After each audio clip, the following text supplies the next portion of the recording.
હું લખમણની વિહત છું મારી પંચુ, પણ કદાચ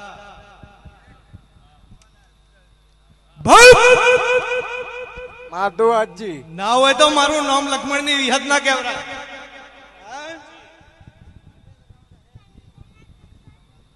સાચી વાત ભાઈ. મારી પંચુ હું કદાચ મારા ભગવાનના સોપડે વાસ્યાવાની નહીં.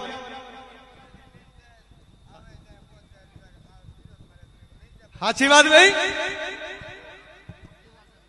મારી પંચુ ભગવાનો. સાચી વાત ભાઈ.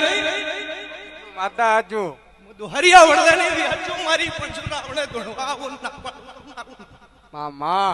હા, અને તને કીધું ભાઈ કે મારી પંચુ મારે ઘેર. સાચી વાત ભાઈ. અંદર દોતરે વેર આવે.